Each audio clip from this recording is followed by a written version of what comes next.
बहुत अच्छी बात है कि प्रधानमंत्री जी फाइनली इतने दिनों और महीनों बाद इस बात पर बोलना चाहते हैं।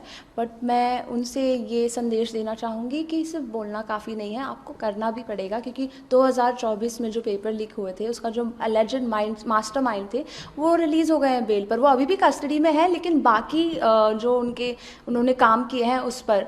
सो आप अगर ये इसी वक्त ये इस वक्त यही होने वाला है तो आप रहने दीजिए। एक छोटा से बच्चे का रील है इंस्टाग्राम पे जो बहुत वायरल हो रहा है, वो काफ़ी डट कर जो स्टाफ है, गवर्नमेंट स्टाफ, वो बोलते हैं कि अरे करवा देंगे, तो बोलते हैं करवा देंगे नहीं, करवा दीजिएगा।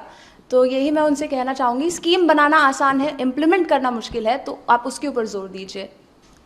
ये पूरा मामला शुरू हुआ जब आपने पुलिस वैन रोकी, आपका वीडियो वायरल हुआ और काफी वायरल हुआ, आपको लोगों ने पसंद किया कि आपने इस तरह से करेज दिखाया। अचानक कैसे दिमाग में आया और आप एकदम वैन के सामने खड़ी हो गई और वैन को जाने नहीं दे रही थी? पूरा मामला और उस वक्त क्या हुआ, कैसे हुआ? आपके क्या लोग ये भी जानना चाहते हैं कि जो वैन थी उसमें आपके दोस्त थे या आप किन के साथ गई थी, और ये अचानक से ऐसे करेज क्या? तो एक बात तो मैं बस ऐड करना चाहूँगी कि ये मैंने नहीं शुरू किया है। मैं इस चीज़ के लिए बिल्कुल क्रेडिट नहीं लेना चाहती हूँ, ये मुझसे काफ़ी पहले शुरू हो गया था। मैं तो बस एक हिस्सा हूँ इस चीज़ का, और लोग मुझे इसका फेस बनाना चाह रहे हैं। इसका फेस वो पुलिस ब्रूटैलिटी है, इसका फेस वो किसान है। ये सिर्फ अभी नीट स्टूडेंट्स के बारे में नहीं रहा है, ये पूरे देश की जनता के बारे में है। तो मैं उस चीज़ में कहना चाहूँगी, मैं 4:30 बजे अपने दोस्तों का इंतज़ार कर रही थी। दोस्त भी नहीं, ये बस वो लोग हैं जो सोशल मीडिया पर मुझे मैसेज कर रहे थे कि हमें भी आना है, हम साथ में चलते हैं, क्योंकि अकेले जाना इस इतनी बड़ी सेंटर से लड़ना मुश्किल है, और जो पुलिस कर रही है वो तो सबने देख ही लिया है, तो अकेले जाना मुश्किल हो जाता है। तो फिर भी मैं नारी सुन रही थी दूर से, जब मैं इंतज़ार कर रही थी, मैंने बोला अब मुझसे नहीं हो पा रहा, अब मैं नहीं रुकूंगी।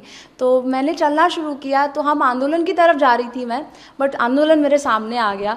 तो ये पुलिस की वैन थी, पूरी भरी हुई थी बच्चों से आगे से पीछे तक, और जो जगह ही नहीं थी उसमें कि पुलिस स्टेयर्स पर खड़ी थी। तो मैंने उनसे पूछा, मैंने रिस्पेक्टफुली, पहले सवाल पूछेंगे तो आपको जवाब मिलेंगे।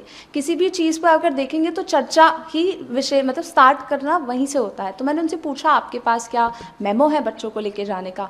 उन्होंने ऐसे नीचे देख लिया, इसका मतलब हम सबको पता है कि उनके पास नहीं है, कोई लेटर रिटन में नहीं है। तो मैंने हाथ लेकर बच्ची को पकड़ बाहर निकालने की कोशिश की, बट वो नहीं हो पाया और वैन मूव होना चालू हो गई। तब मैंने कुछ नहीं सोचा, मैंने बस ये सोचा कि आज अगर मैंने इनको जाने दिया तो मैं एज ए सिटीज़न फेल हो जाऊंगी, वो मैं उसके साथ नहीं जी सकती हूँ।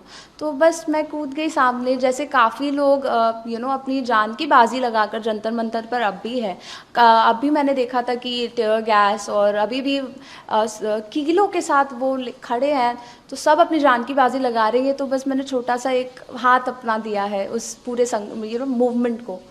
जब ये वीडियो आपका वायरल हुआ, लोगों के फोन आना शुरू हुए, क्या एक फीलिंग आपकी फैमिली से, घर से भी लोगों ने देखा होगा, क्या?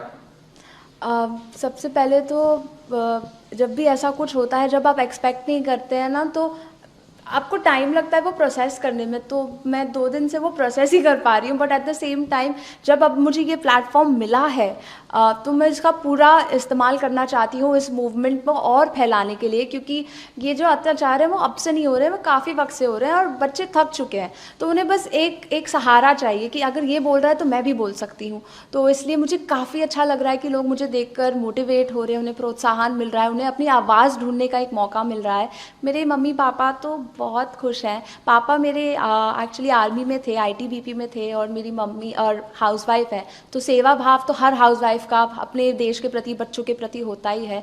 और पापा का सपोर्ट है, मेरा खानदान आर्मी में है, तो ये जो करेज है और ब्रेव जो है वो मेरे ब्लड में ही है। कल रात में सोनम वांगचुक ने अपना जो उपोषण है वो तोड़ दिया, ब्रेक कर दिया, और उन्होंने ये उपोषण ब्रेक किया। क्या? अब काफ़ी अच्छी बात है उनकी हेल्थ के लिए, हम सब चिंतित थे। और जब उन्होंने अपना जो फास्ट है वो तोड़ा, उससे एक चीज़ हमें अच्छी फील हुई कि एटलीस्ट अभी इनकी हेल्थ को डेट्रीमेंटल नहीं है ये सिचुएशन। बट हमें अभी भी पता है फास्ट तोड़ने से इसका मतलब ये नहीं कि हमारी डिमांड्स कम हो जाएंगी या हमारी डिमांड्स ढीली पड़ जाएंगी। अभी भी मूवमेंट वही उतना ही स्ट्रांग है, बस एक जान का खतरा नहीं है। वो है सोनम वांगचुक का, जो इस पूरे प्रदर्शन के फेस वो हैं, CJP है जिन्होंने शुरू किया है। मैं ये नहीं बोल रही हूँ वो उनका कोई एजेंडा है, मिलना चाहिए। कॉकरोच जनता पार्टी के डेलीगेशन से सरकार बात कर रही है, आज बात करेगी ये पूरे मामले को लेके।